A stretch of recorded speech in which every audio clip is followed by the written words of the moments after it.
শুরু হয়ে গেছে।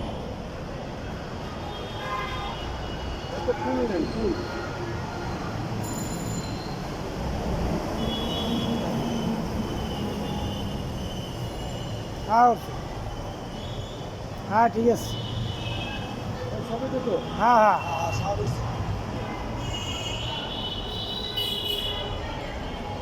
শুধু দর্শক, আমি খন্দকার মাসুদুজ্জামান। আমি দীর্ঘ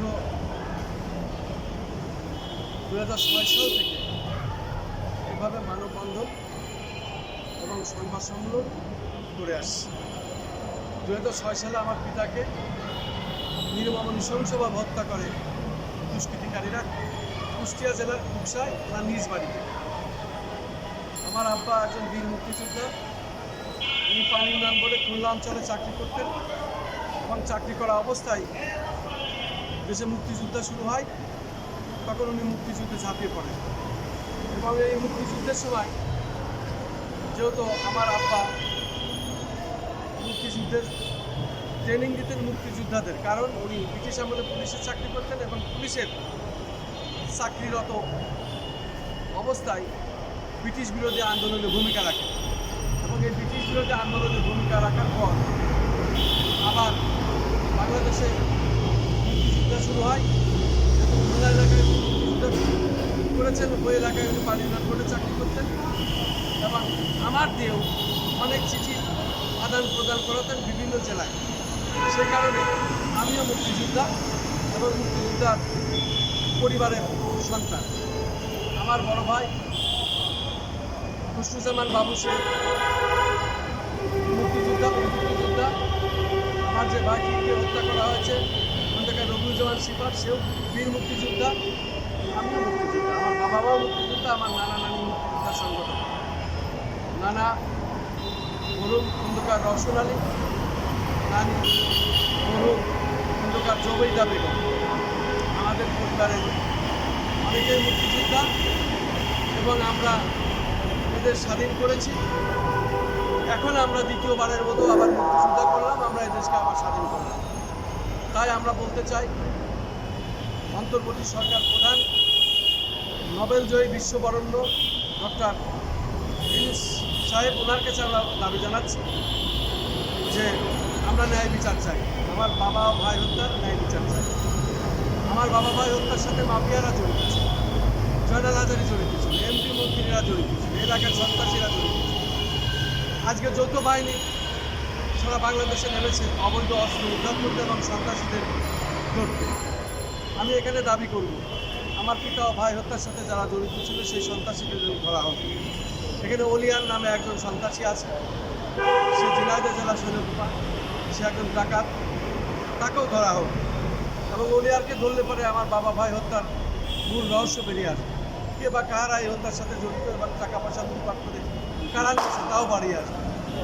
আমি এই জন্য বলতে চাচ্ছি যে অন্তর্বর্তী সরকার প্রধানের কাছে আমি বারবার দাবি জানাচ্ছি যে আমার পিতা ও ভাইকে যারা হত্যা করেছে নির্মম নৃশংসভাবে, তাদেরকে আইনের আওতায় আনা হোক, দেশের প্রচলিত আইনে তাদেরকে বিচারের আওতায় আনা হোক এবং দৃষ্টান্তমূলক শাস্তি দেওয়া হোক।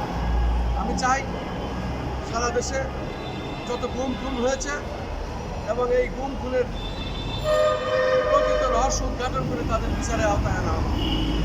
এখনও যারা আইনাঘরে আছে তাদেরকে খুঁজে বের করতে হবে, আইনাঘর যারা করেছে তাদেরকে ধরতে হবে, তাদেরও বিচারের আওতায় আনতে হবে। এই ফ্যাসিস্ট সরকার, খুনি হাসিনা সরকার, এই স্বৈরাচারী হাসিনা সরকার যেভাবে দেশকে লুণ্ঠিত করেছে, লুটপাট করেছে এবং দুর্নীতি করেছে, এই টাকা বিদেশে পাচার করেছে, সেসব পাচারকৃত অর্থ দেশে ফিরিয়ে আনতে হবে এবং দেশের কাজে লাগাইতে হবে। দেশে যেসব বেকার মানুষ আছে, বিভিন্ন শ্রেণী পেশার মানুষ, বিভিন্ন বয়সের মানুষ এবং যারা ক্ষতিগ্রস্ত হয়েছে তাদেরকে চাকরির আওতায় আনতে হবে, কর্মসংস্থানের ব্যবস্থা করতে হবে, তাদেরকে ঋণ দিতে হবে সহজ শর্তে। আমার একজন যুব উন্নয়নের প্রশিক্ষণপ্রাপ্ত যুবক, আমার সার্টিফিকেট আছে, আমি জীবনেও একটি ঋণ নেয়নি। আমিও এই অন্তর্বর্তী সরকারের কাছে দাবি জানাচ্ছি, যেহেতু আমার প্রশিক্ষণ নিয়ে আছে যুব উন্নয়নে, আমি সহজ শর্তে ঋণ চাই এবং এই ঋণের মাধ্যমে আমি অনেক বেকারদের কর্মসংস্থানের ব্যবস্থা করে দিতে পারবো, এটাই আমি দাবি জানাচ্ছি। সেই সাথে সারা বাংলাদেশে যত বেকার আছে শিক্ষিত বেকার আছে, অর্ধশিক্ষিত বেকার আছে, নিম্ন শিক্ষিত বেকার আছে এবং যারা লেখাপড়া কম জানে কিংবা জানে না এমনও আছে। প্রত্যেকেরই তাদের কর্মসংস্থান করে দিতে হবে, কর্মের মাধ্যমে তাদের আয় রোজগারের ব্যবস্থা করে দিতে হবে। আর এ দেশটি এতদিন ছিল অন্যদের দখলে, তারা বাংলাদেশের মঙ্গল চায়নি, এদেশের জনগণের মঙ্গল চায়নি। তারা ছিল লুটেরাদের সরকার, তারা ছিল খুনিদের সরকার, তারা ছিল দুষ্কৃতিকারীদের সরকার, তারা ছিল দুর্নীতিবাজদের সরকার, তারা ছিল মাফিয়াদের সরকার। অতএব এখন গণতান্ত্রিক প্রক্রিয়ার সরকার, যেহেতু দেশ স্বাধীন হয়েছে, এই গণতান্ত্রিক সরকারের কাছে আমার দাবি, আমার পিতা ভাই হত্যার বিচার চাই, পাশাপাশি এই দেশের সাধারণ মানুষের সমস্ত সমস্যার সমাধান দূর করতে হবে এবং এই নতুন বাংলাদেশকে আবার নতুনভাবে স্বাধীনতার স্বাদ যাতে এই দেশের জনগণ গ্রহণ করতে পারে সেদিকে লক্ষ্য রাখতে হবে। আমি বেশি কিছু আর বলবো না। এইভাবে বাংলাদেশের অন্তর্বর্তী সরকার প্রধানের কাছে আমার দাবি যে আমি ন্যায় বিচার চাই এবং দেশের প্রচলিত আইনে, বিশেষ করে দ্রুত আইনের বিচারে আমি প্রকৃত খুনিদের ফাঁসি চাই, দৃষ্টান্তমূলক শাস্তি চাই এবং অন্তর্বর্তী সরকারের কাছে আমার দাবি যে আমি আমার ক্ষতিপূরণও চাই। এই ক্ষতিপূরণের টাকা জয়নাল হাজারী সহ কিছু এমপি মন্ত্রীরা এবং ওই সময় তৎকালীন মাফিয়ারা এই টাকা পয়সা লুটপাট করে খেয়েছে।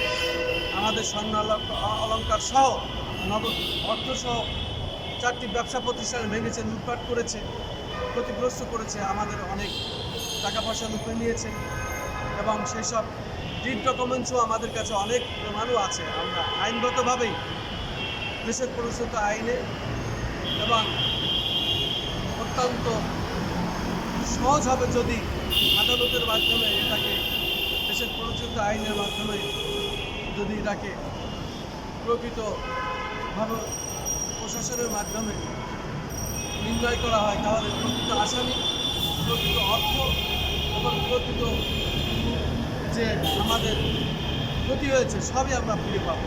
এই ফিরে পাওয়ার দাবি জানিয়ে আজকে আমি আমার সংক্ষিপ্ত বক্তব্য এখানে শেষ করছি। যেহেতু বলার আর আমার ভাষা নাই, আমি কত আর বলবো, বলতে বলতে আমাদের আর বলার কিছু নাই।